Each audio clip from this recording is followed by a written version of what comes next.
Okay, so we'll get started with finishing up the PowerPoint. And then we stop. So that's all we need to accomplish is getting through this today. So it starts off with talking about asphyxia neonatorum. It's a fancy word for talking about lack of oxygen. Thank you. So when a neonate has a low amount of oxygen in their blood, they respond differently than how an adult responds. So if our oxygen level is low, it usually results in tachycardia. So our heart rate speeds up to try to increase cardiac output, get more oxygen delivered to the cells. Well, the opposite happens in a neonate. When their oxygen level is low, they'll have a little period of tachycardia, but it's not long. After that, they have bradycardia. So they respond to lack of oxygen by their heart rate going really low. That's another question that you're. I got it right. I know. I'll give you credit for it. We got it right. What's that? We got it right. So would you want extra credit for getting it right?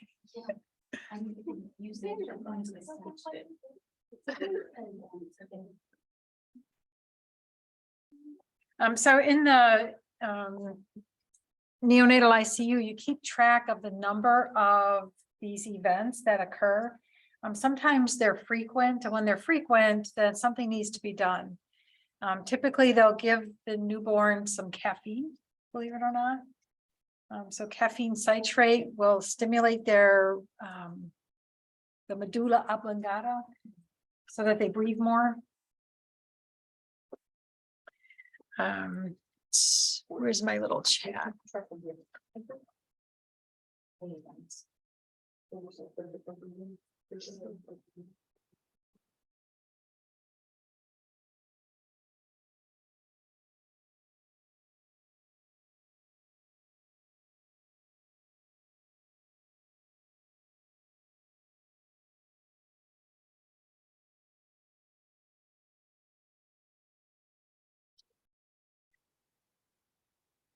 So I wrote apnea, bradycardia, and desaturations will occur with hypoxemia.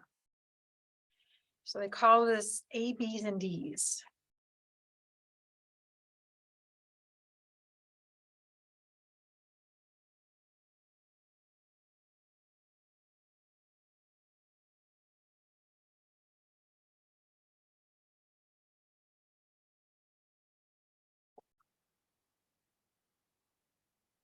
So that's how they respond to low amounts of oxygen. Their heart rate will slow down, they'll stop breathing. And obviously their O2 sat was low to begin with, and that's what triggered everything else. So during report, they'll say how many A, B's, and D's during the shift. So that's something that they report in the babies. So here is talking about initially you get this primary apnea occurring. So if it says asphyxia is another name for lack of oxygen to the brain and to the body. So if asphyxia continues, respiratory movements cease and the heart rate begins to fall. Exposure to oxygen and stimulation during this period will induce respirations. So if you see the baby having their heart rates going down, their sats are low, and you stimulate them, they'll try to breathe again and get their O2 sats up.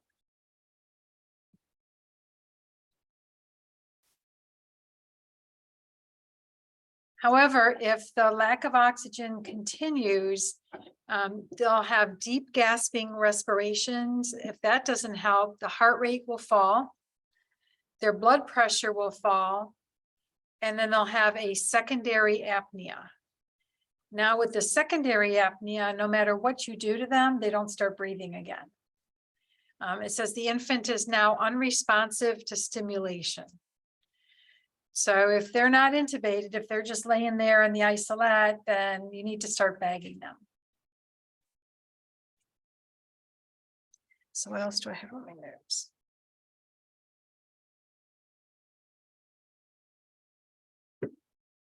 All right, so I'll write this in the chat, but typically you don't respond to desaturations in the neonatal ICU because O2 sats vary greatly. However, if bradycardia is less than 100 beats per minute and saturation is low, then yes, you stimulate and provide additional oxygen.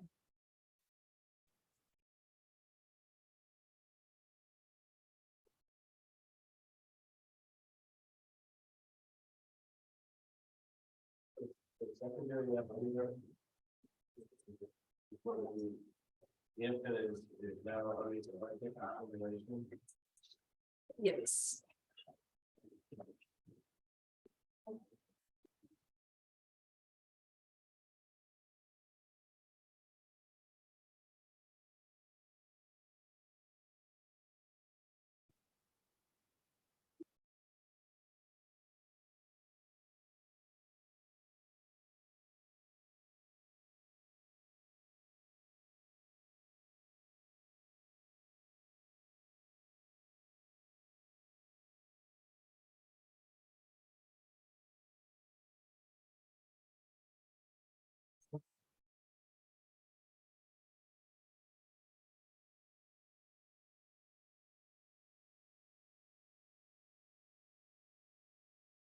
So in the ICU, in neonatal ICU, you typically don't respond to desaturations because SpO2s vary greatly.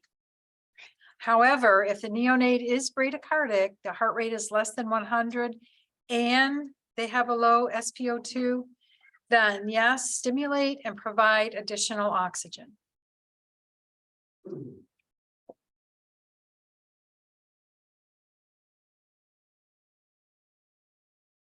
So if you were given a scenario, okay, the neonate's O2 stat is 85%. Should you start bagging or should you turn up the FiO2? What would you say to me? No, only if heart rate goes less than 100.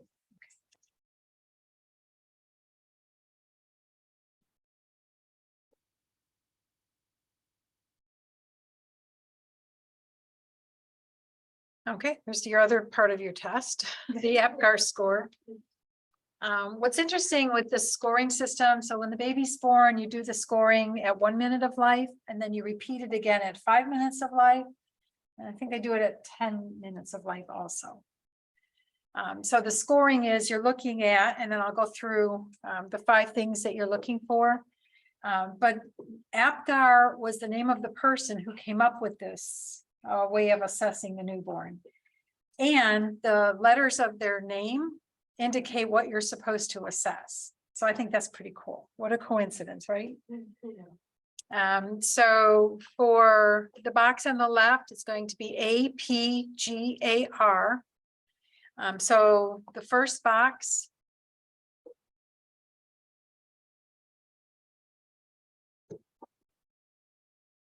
you're assessing the appearance.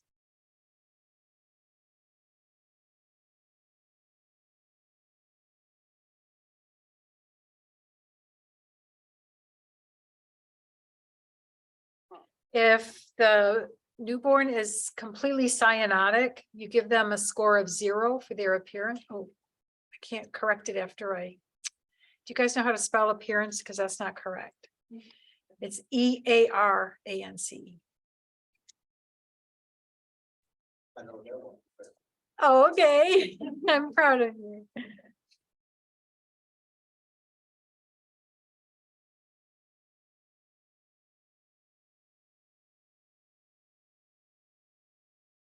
If they are pink, like centrally, their mucosa is pink, but when you look at their hands and feet, it's blue, then you give them a score of 1.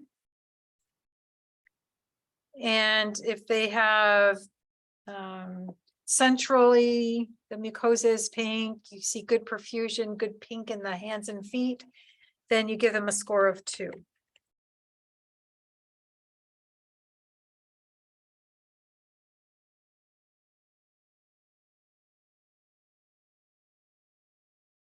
And then for the second one, for P, it's for pulse.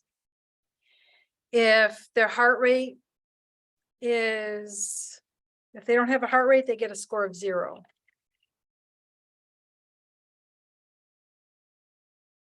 Their heart rate is less than 100 per minute. Can we start bagging? You give them a score of 1. If the heart rate is more than 100 per minute, you give them a score of 2.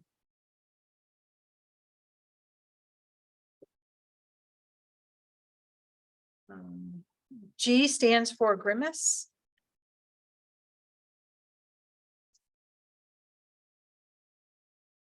And what that means is if you use the bulb syringe to suction the nose, it's uncomfortable. So they should scrunch up their face because it feels uncomfortable. It's called a grimace when they scrunch their face and scrunch their nose.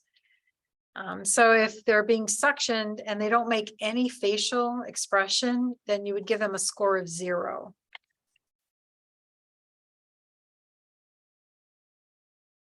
If they do grimace, you give them a score of 1. And if they start crying,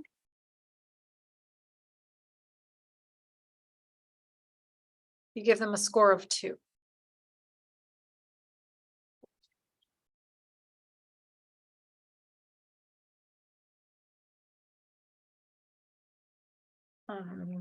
And then the next A is activity. So having the legs flexed, the arms flexed, that shows that they're somewhat responsive.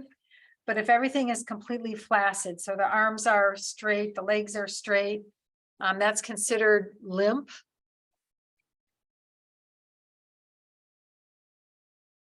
If there's some flexion, they get a score of 1.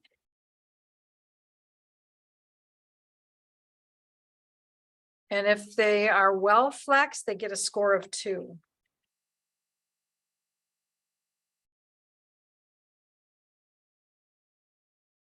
And then the R is for respirations.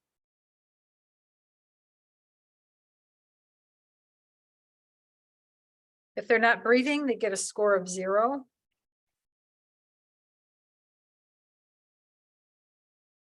If they have a respiratory rate, but it's weak effort, they get a score of 1. And if they have strong respirations, they get a score of 2.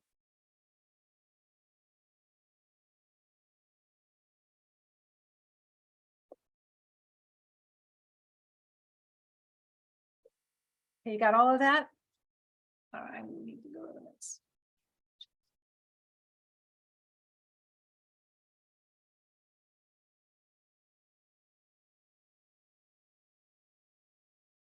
All right, here's a couple scenarios. So let's do the scenario on the left.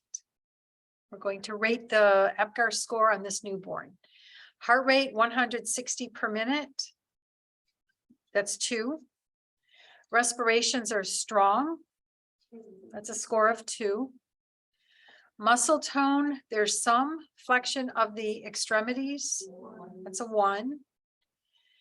For reflex, there's a cough when the suction catheter is inserted. That's a 2.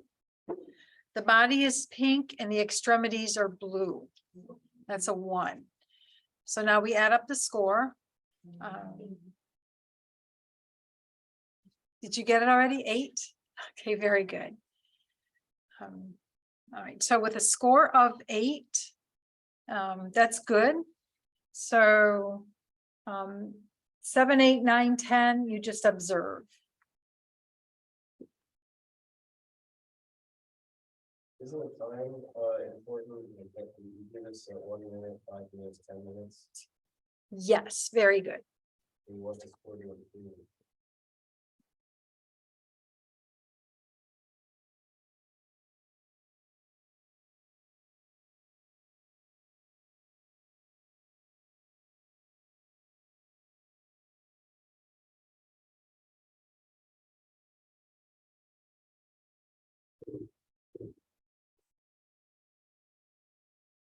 So Apgar score 7, 8, 9, 10, you're good. Just observe.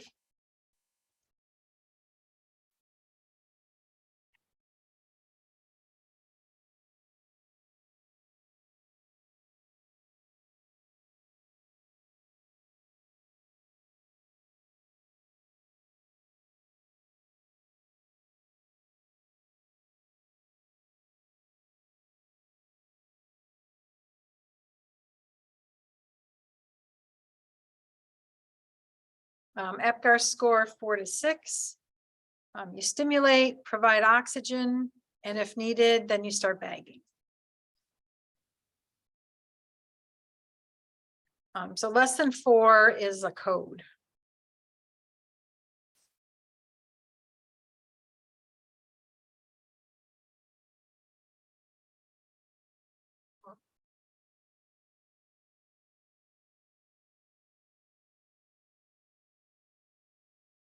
What happened?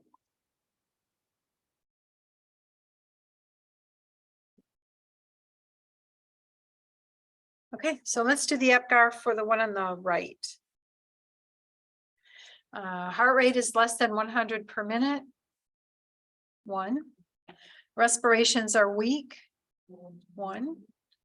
Muscle tone is limp. 0. For reflexes, there's a grimace when a suction catheter is inserted. Okay, and there's cyanosis throughout. 0. So we have to start bagging. And then heart rate less than 60, we'll start compressions.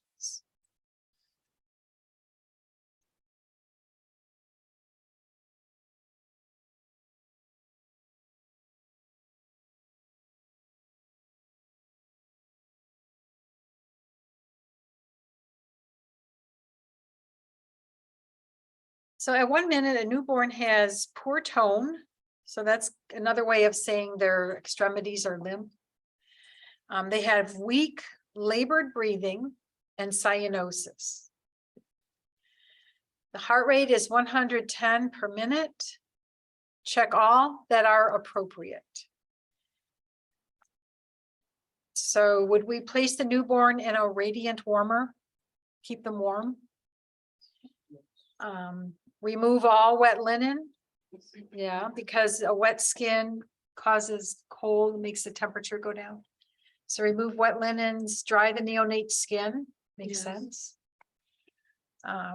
Apply pulse oximeter and sensor to the right hand. Yes. Yeah. I'm going to stop mentioning EKG electrodes, but we want to put those on the chest. Give free flowing oxygen at higher than 21% to achieve an O2 saturation of 65%. Yes. Yes. Consider using nasal CPAP. Yeah. Yes.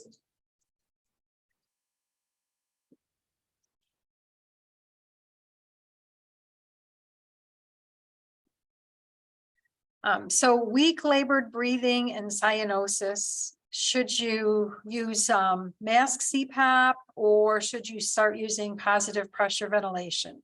Do you know when to select which one? Well, if their heart rate's okay, wouldn't you?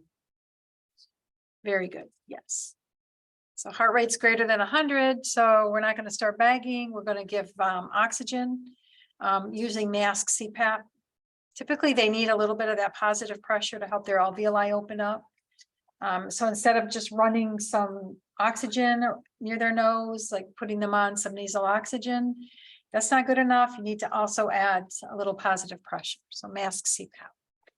At what point will we transition from free flowing oxygen to the mask? They typically start with mask CPAP.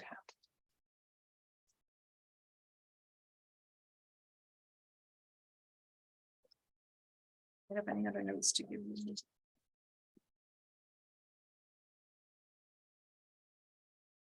No, that was it.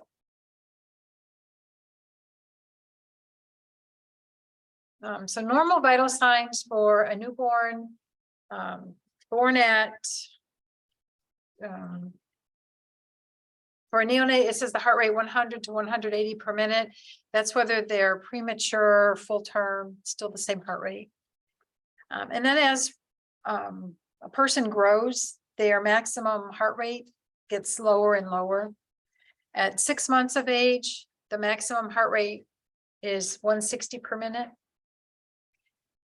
You see heart rate increasing with crying, if they're running a fever, if they're stressed, you see the heart rate go up. Same thing with adults though, right? When we start crying, we're not going to have a heart rate of 60. So that's the same. Bradycardia, most commonly from hypoxia and vagal stimulation.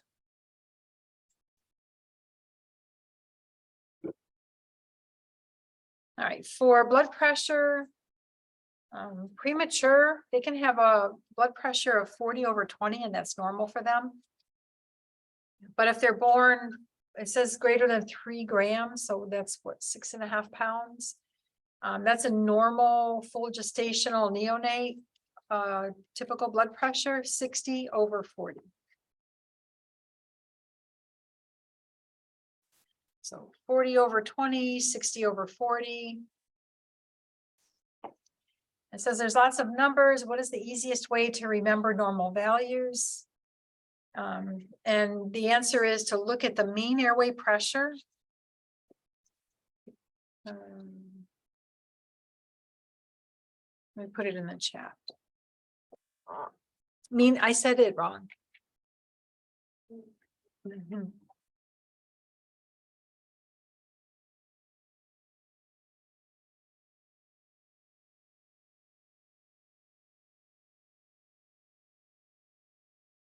The mean arterial pressure should be equal to the gestational age.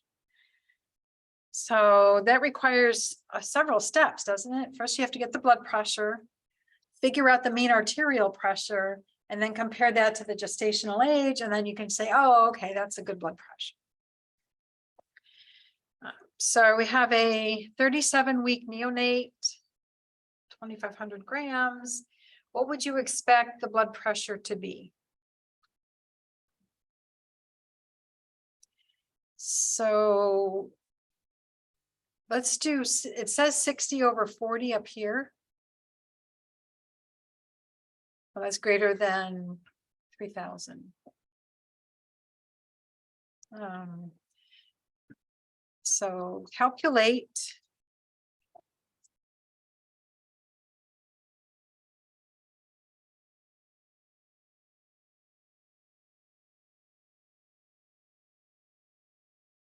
Calculate mean arterial pressure for 60/40 millimeters mercury.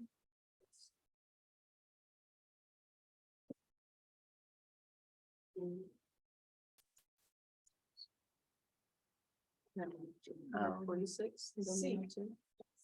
You get 46. Yeah, that's what everybody wants. It's like 45,000 if you want.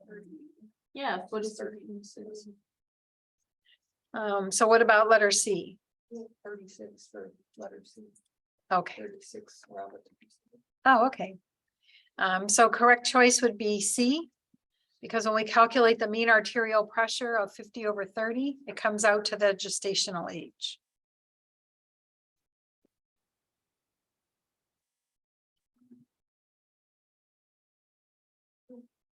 You good with that? Okay. Calculate the map. What do you mean arterial pressure should be equal to the gestation? Can you find the map? How do you do it? Yeah. Systolic times 2 times, or systolic times 2 times systolic divided by 3. You get the map. Yeah. The map will be for number C, it's 36.6. If you round that, it's 37. They're 37 weeks. They correlate. Oh, the weeks. Okay. Oh, wait, no, I don't. How you got 36 weeks? 46. Oh, yeah, it's 46 for 60. Yeah, because I got 46. 36 for 50/30. So we're gonna do 50 plus age times 2 divided by 3. 50 50 plus 60 divided by 3 is 36.6. Okay. 2 by 40 plus 60 divided by 3. Which one are you doing? The map, right? The map we do 2 multiplied by 40 divided, 2 multiplied by 40 plus 60 divided by 3. To calculate the mean arterial pressure. How about if you just do systolic plus 2 times diastolic and then divide by 3? Yeah, that's what I'm saying. Okay. I thought I heard something different. No, so I understand. it's 2 multiplied by 40 plus 60, 2 multiplied by 40? which is the diastolic Oh, pressure, okay. plus 60 divided by 3. I got 46.6 for the mean arterial pressure. For So 15, For 50 over and 30, 30 over 30. per C. oh, so we're not doing it with 60 over 40? No, Oh, that's Well, you can try 60 over 40 and you get higher than the gestational age. That's what it was. Okay. So 50 over 30 is coming out to the same as their gestational age. 60 over 40 was coming up too big. you That's the kinda have to difference. just try out all the answers. Yeah. until Yeah. the closest to Yeah. that stage. Yeah, you have to try all the answer choices. Sorry about that.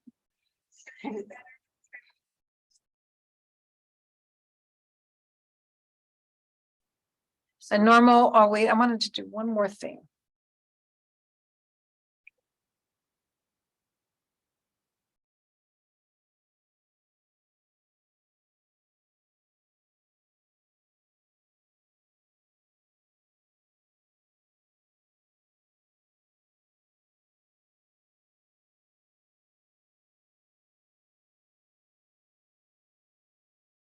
If a neonate weighs 1,000 grams, how many pounds do they weigh?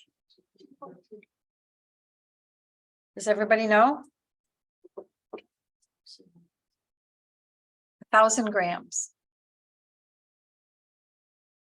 No grams to pound.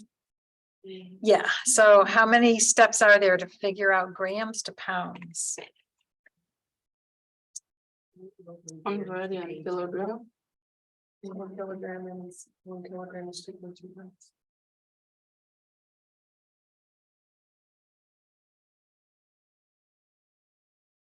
So to convert, you have to know grams to kilograms. So 1,000 grams is 1 kilogram. And we know that 1 kilogram is 2.2 pounds. So now what if they weigh 3,000 grams? How much do they weigh in pounds?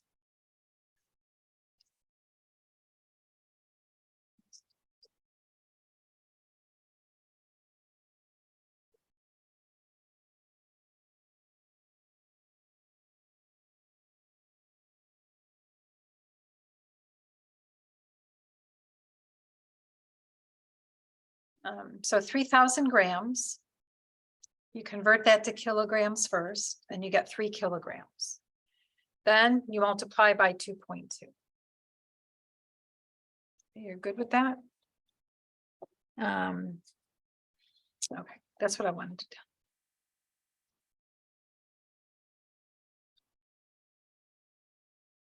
The normal respiratory rate for a newborn is 30 to 60 per minute. By the time an infant is a year of age, their respiratory rate is between 24 and 40 per minute.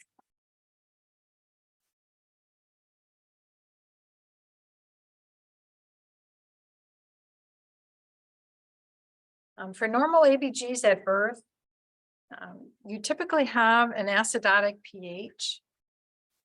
Whoops.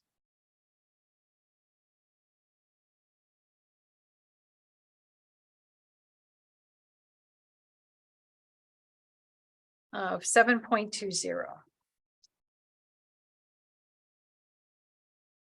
And then by the time 1 hour has gone by, normal pH.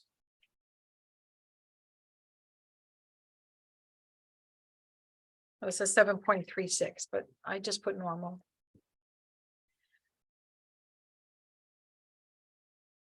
Normal CO2 is 46.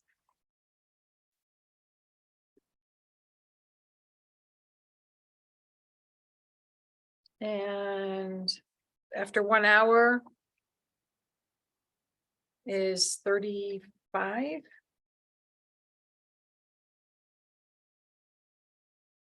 PaO2 at birth is 53.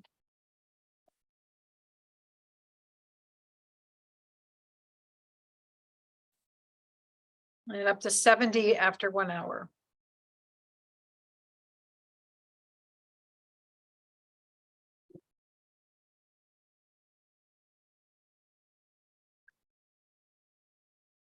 So why do you think they're acidotic at birth?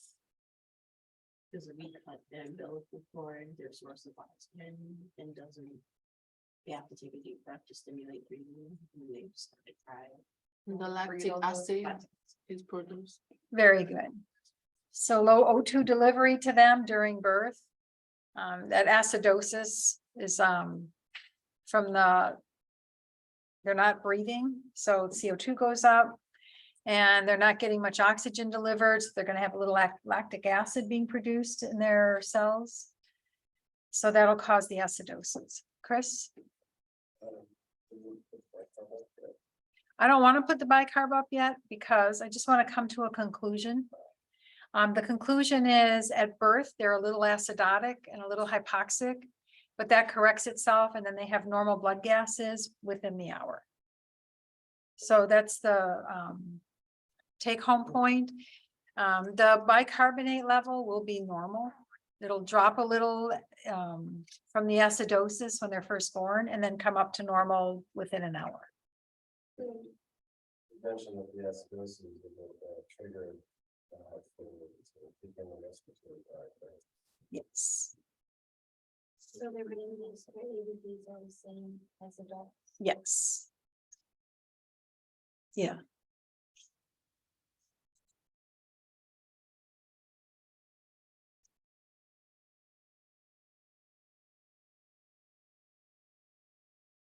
All right, what are the anatomical differences between a newborn and an adult?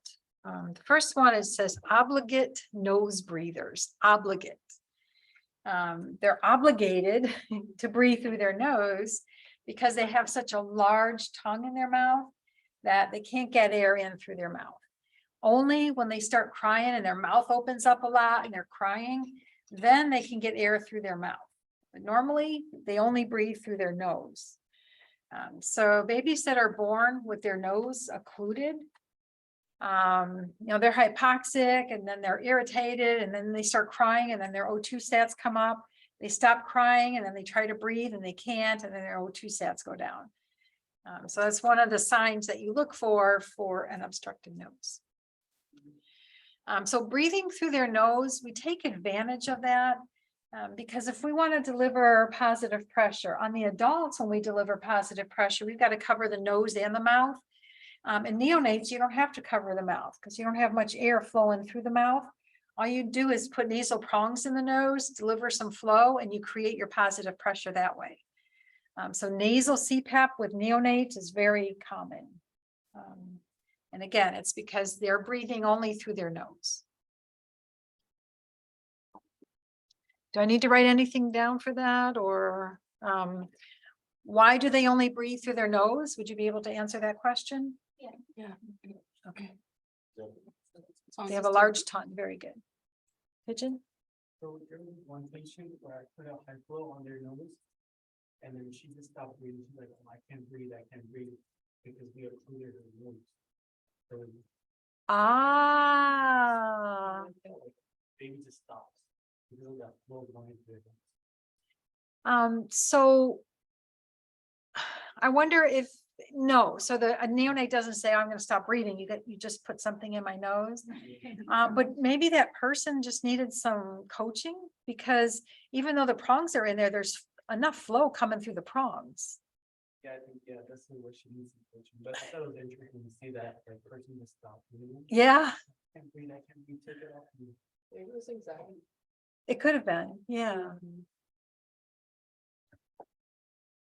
Yeah, because that feeling that your nose is plugged, but if the device was working okay, then she should have been able to get plenty of flow into her nose.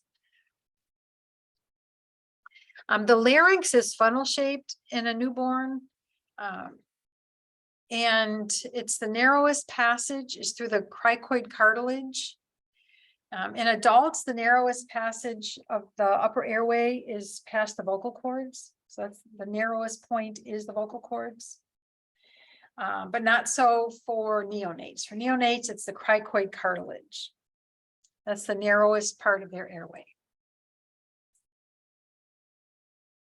And the cricoid cartilage is so narrow that typically when we put an endotracheal tube in, the cricoid cartilage is touching the outside of the tube and a cuff isn't needed.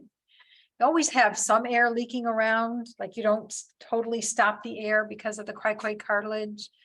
But typically a cuff is not used because the cricoid cartilage is so narrow, it hugs the endotube.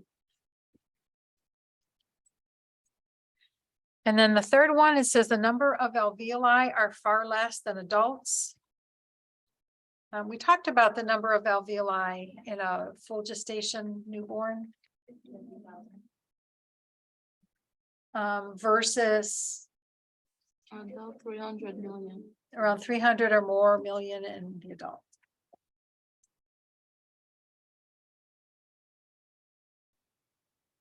So this is showing. It's supposed to show like the tongue is large, so it's hard for them to get air through their mouth, but they can easily breathe in air through their nose. Here it's showing the cricoid cartilage is really narrow, not necessarily so for the adult.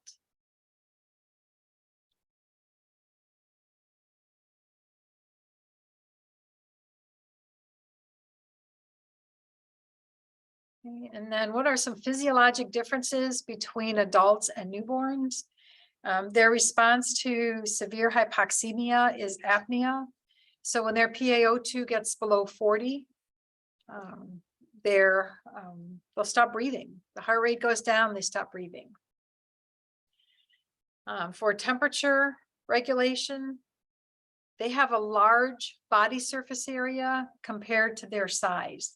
So they lose a lot of heat easily, and they can become hypothermic if they're not, wrapped in a blanket or dressed appropriately. Compared to adults, we have a much larger surface area compared to our size.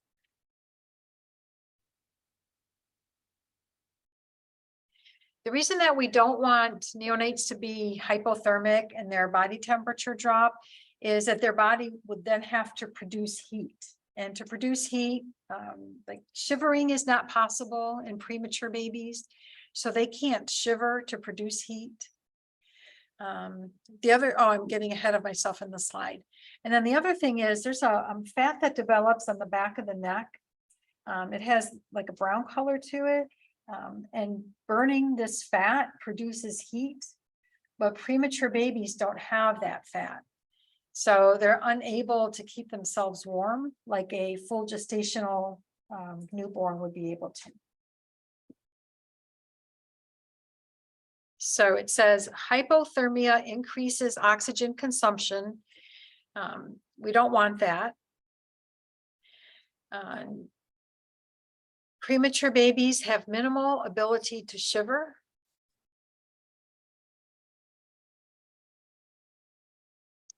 And the brown adipose tissue and the back of the neck is lacking in premature infants.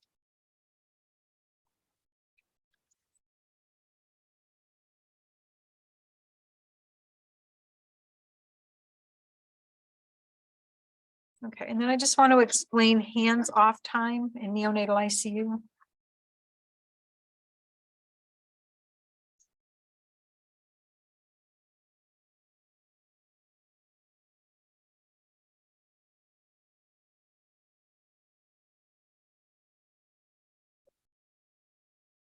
So in the neonatal ICU, there's different things that stress a newborn. So to minimize those stressors, when a newborn is stressed, they don't gain weight. One of the things that stress them is if their body temperature is low. Another stressor is being constantly stimulated. So low body temperature, overstimulation. A lot of noise stresses them. Bright lights will stress them.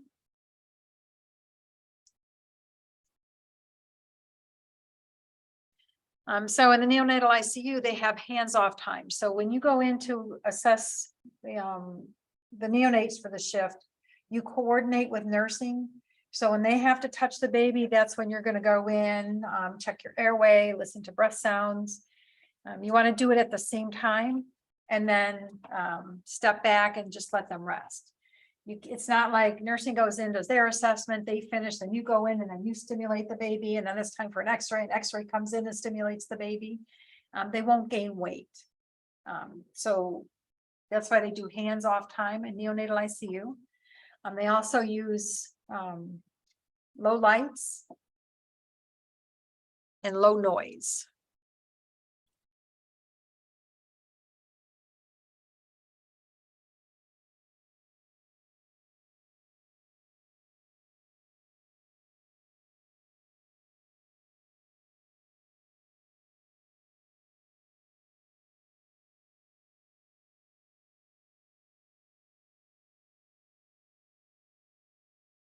So keeping a neutral thermal environment would mean keeping their environment around them the same as their body temperature, pretty much.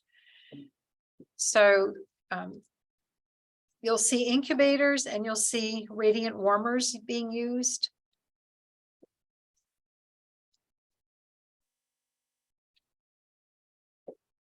So an incubator is also called an isolette, and inside the isolette, there's air coming into the isolette, but they add water to a reservoir, and the air flowing into the isolette gets warmed up, humidified, and then the air flows in to warm up the baby.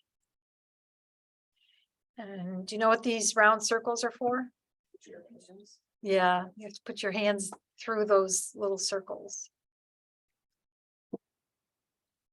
So it's only the like. For babies that they have these hands off time, or all babies need that? Only for premature babies.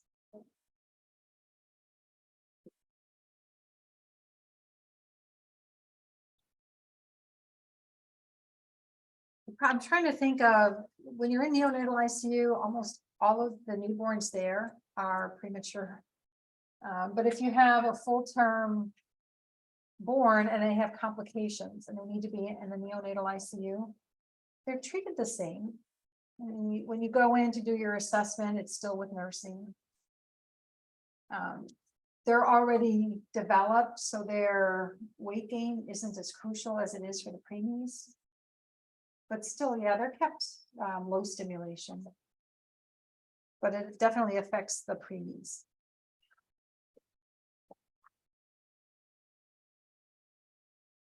All right, when looking at skin color, you'll use the word acrocyanosis if you notice that the hands and the feet are blue. But when you look at the head and check the mucosa, you'll see a pink. So that's considered acrocyanosis. So why is it that you can have a pink head and torso, but your extremities are cyanotic?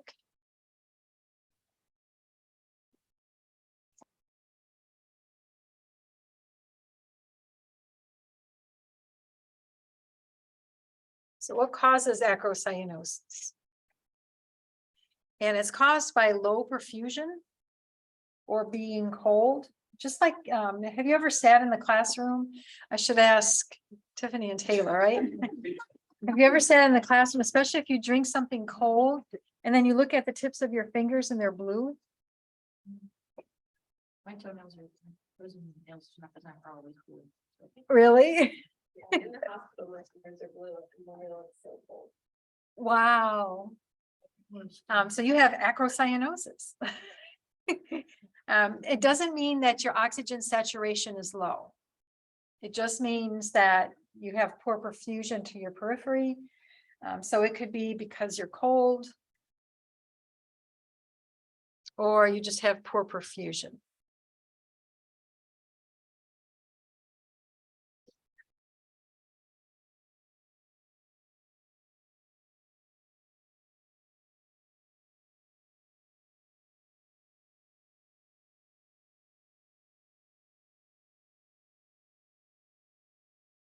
The next thing you come across is babies looking yellow. And what causes them to look yellow is if they have a buildup of bilirubin in their blood. Bilirubin is a byproduct of red blood cells breaking down. So typically with us, when our red blood cells break down, we don't turn yellow. And a lot of infants don't turn yellow when their red blood cells break down. But if their liver is immature, the bilirubin starts to build up before the liver can get rid of it.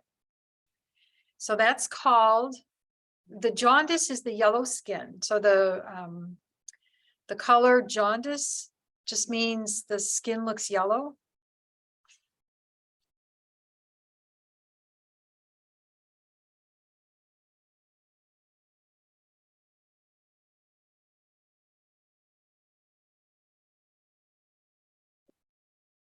And it occurs because there's a buildup of bilirubin in the blood.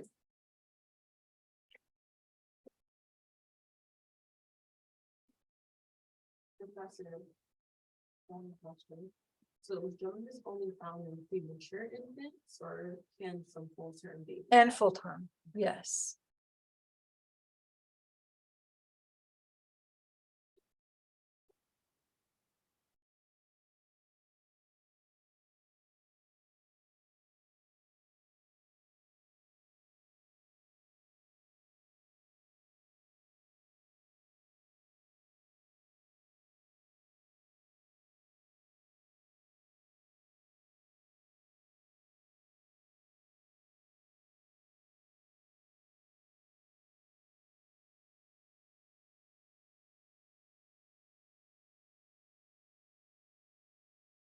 So I just wrote down the immature liver is unable to break down red blood cells. This can occur in premature babies as well as full-term babies.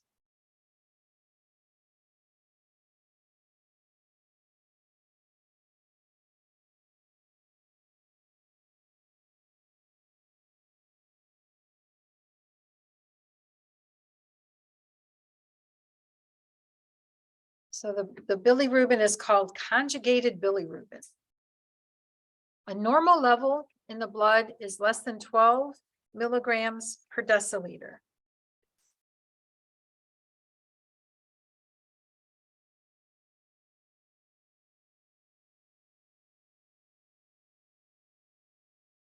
So 12 milligrams per deciliter. If the level climbs to more than 25 milligrams per deciliter, it can cause brain damage.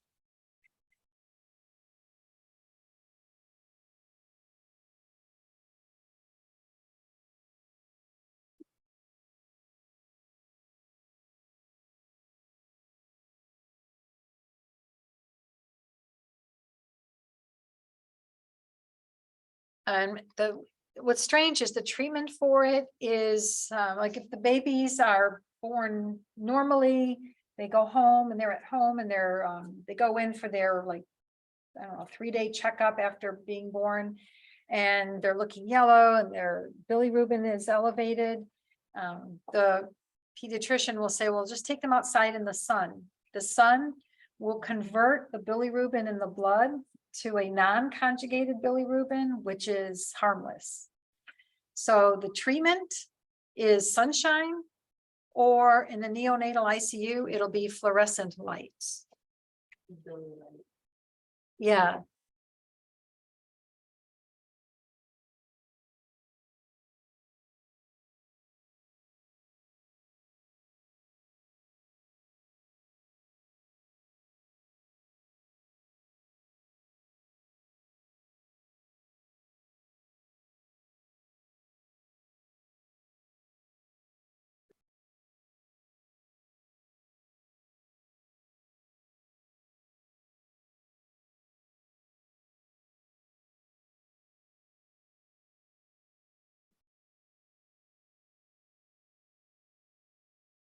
A Billy light.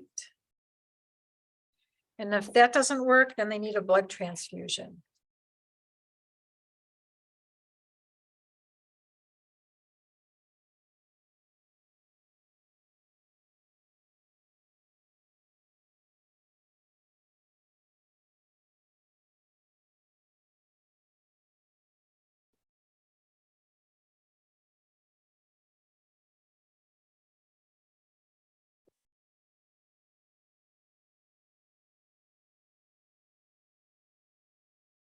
Okay, and now we're looking at respiratory distress, and what are you looking for to say, oh my gosh, they're really working hard to breathe? Probably by now you see it and you recognize it, but now you got to describe what you're seeing. So having difficulty breathing, it could be stiff lungs. So if a lot of the alveoli are collapsing from lack of surfactant, makes the lungs stiff, and the newborn has to work really hard to generate some negative pressure to get the air in.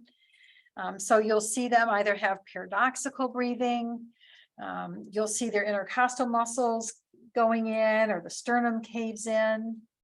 So these are signs that they're having difficulty breathing. So the first one on the list is paradoxical chest movement.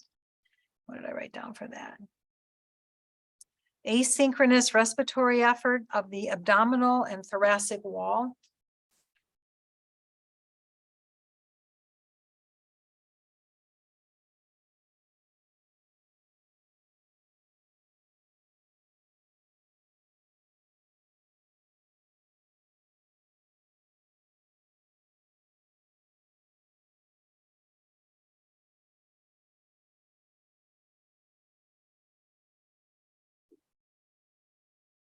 And just to review that briefly, when there's stiff lungs or an obstructed airway, when the chest goes out and generates a negative pressure, instead of it pulling air into the lungs, it'll suck the abdomen in. So the negative pressure pulls abdominal cavity upward, and that's what causes the asynchronous movement. And you can demonstrate that in yourself, like if you plug your nose and cover your mouth and you try to breathe in, you're going to notice how your abdomen sucks up.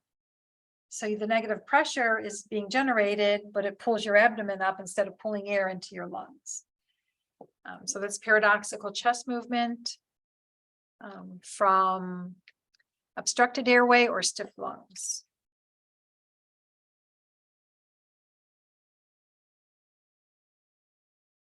Is that the same thing as retraction?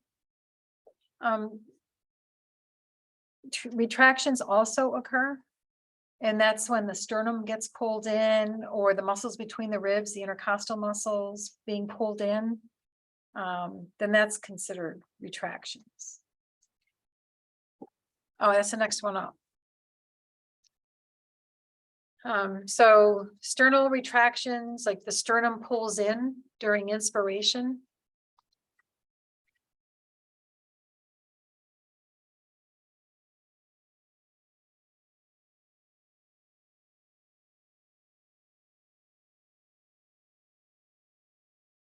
And again, that happens for the same reasons with obstructed airway or stiff lungs. The sternum doesn't move inward with adults in respiratory distress. So the difference is in the adults, our bones are hard, but when babies are born, their bones are still soft. So when you have a negative pressure with a soft thorax, it just pulls the thorax in. And that doesn't happen with adults because our bone is more rigid. So sternal retractions occur because the bones are still cartilage.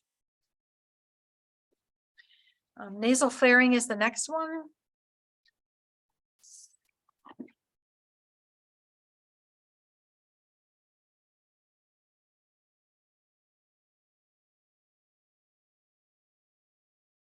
So I wrote, if you see nasal flaring, it is a sign of air hunger. I don't know if that makes sense, air hunger. Like if you feel like you can't catch your breath, at least a neonate, they will flare their nostrils. So nasal flaring is a sign that they're in distress. I'm hearing expiratory grunting. Tells you that they're using their vocal cords to create a little positive pressure. So they don't even go to respiratory school, and they know that some positive pressure in the alveoli are going to help them out. So they just naturally start using their vocal cords to create a little positive pressure, and you'll hear a grunting sound when they're exhaling. So expiratory grunting, it's their attempt to increase end expiratory pressure.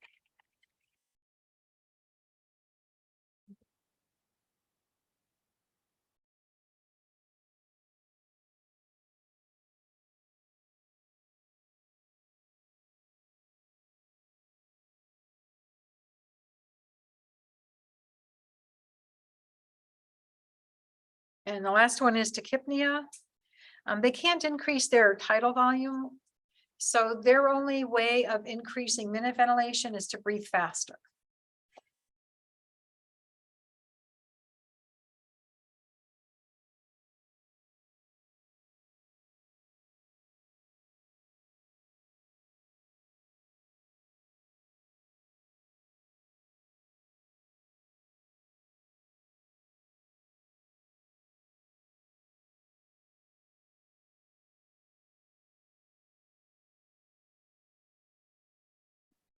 Neonates can't increase their tidal volume.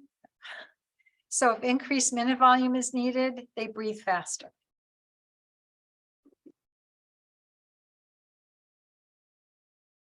Head bobbing is something that you see more in infants and pediatrics. You don't see this in the neonate.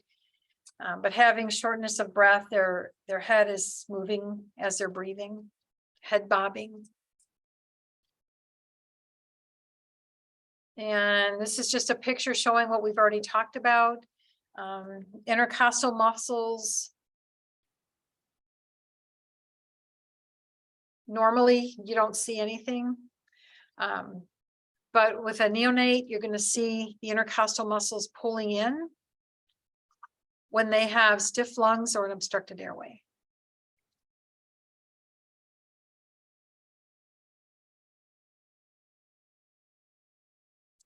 Suprasternal retractions, we didn't mention. Supra means above, so above the sternum, you see that pulling in with respiratory distress. Suprasternal retractions, another indicator of respiratory distress. And then sub means below, so below the rib cage, you see a retracting stomach.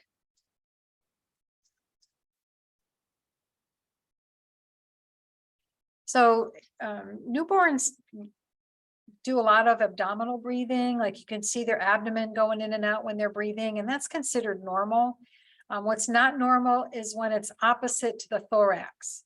So if you see the abdomen going in instead of the thorax coming out, and that's paradoxical breathing, then that's not normal. Normally you see their abdomen going in and out. All right, and then the Silverman scoring system. I don't see this done in the hospital, but it's definitely on your national exams. So we're going to go through it. There's 3 levels and there's 5 things that you're going to evaluate. So the scoring is 0 to 10.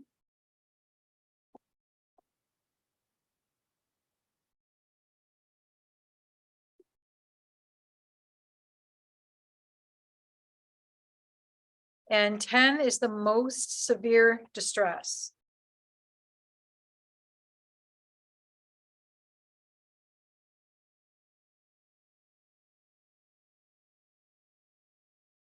So 1 to 3 is mild distress. 4 to 6 is moderate distress. And 7 to 10 is severe distress.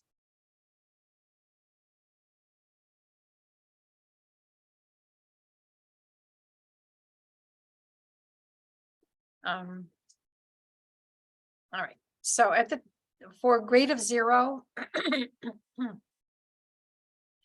you look at the upper chest and you see it synchronized with the abdomen coming out, the chest coming out. So synchronized breathing, that's a score of 0. You don't see any retractions, score of 0. You look at the xiphoid process, if it retracts. If it doesn't retract, you give a score of 0. You look at flaring of the nostrils. If there's no flaring, 0.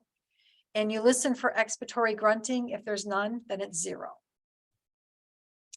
However, you give a score of 1 if you do see some paradoxical breathing. If you see the lower chest visible, it says.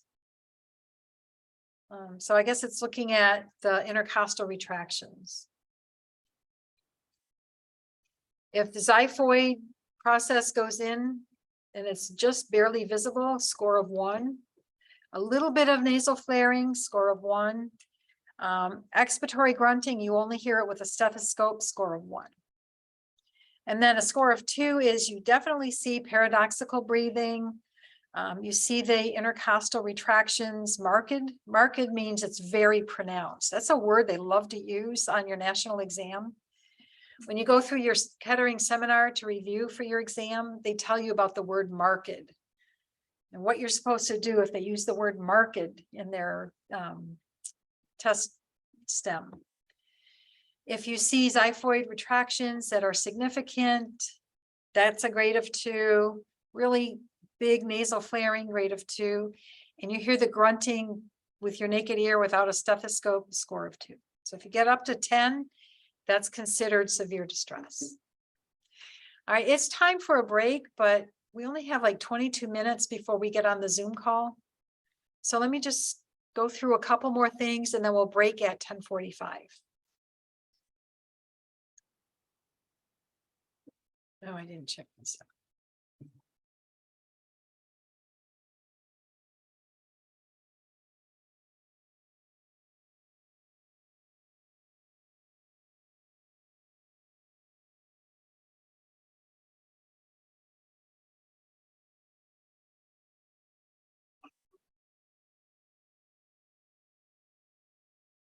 What did I do?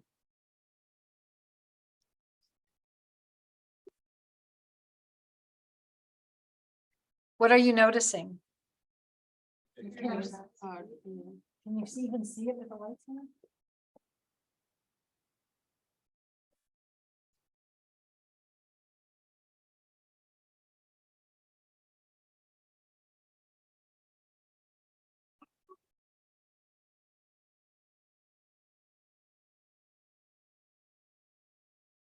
So it's easy to see the paradoxical breathing. Yeah. You see the xiphoid retracting. I don't see much with intercostal muscles, do you? Maybe a little bit if you look right here. Whoops. And then nasal flaring. Yeah, I don't see any nasal flaring either. Kim had showed us a video. Oh, really?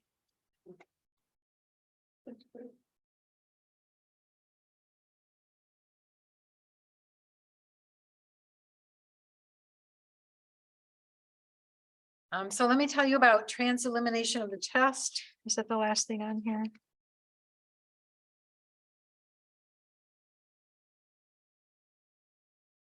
No, we can do Dubowitz. We'll see how long they last. Probably won't have time to do Dubowitz today. So let me just tell you about transillumination of the chest. So spontaneous pneumothoraxes happen frequently in neonates.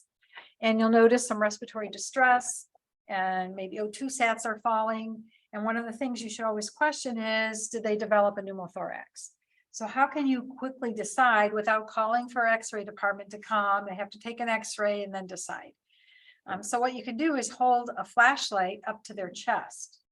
And when the lungs are normally filled with air, have you ever done this with a flashlight? Like you hold it up to your hand and you can see like your blood underneath it. So when you hold the flashlight up to the chest and the air is filled with chest, it'll illuminate the chest. But I think they use translucent is considered normal. But so did I say it backward? So translucent is normal. If there's a pneumothorax and you don't have the lungs filled with air, but now the pleural cavity is filled with air, then the light shines really bright. So that's called hyperlucency. And it's another common word that you come across when you're reading scenarios. And anytime they mention hyperlucent, you're thinking pneumothorax.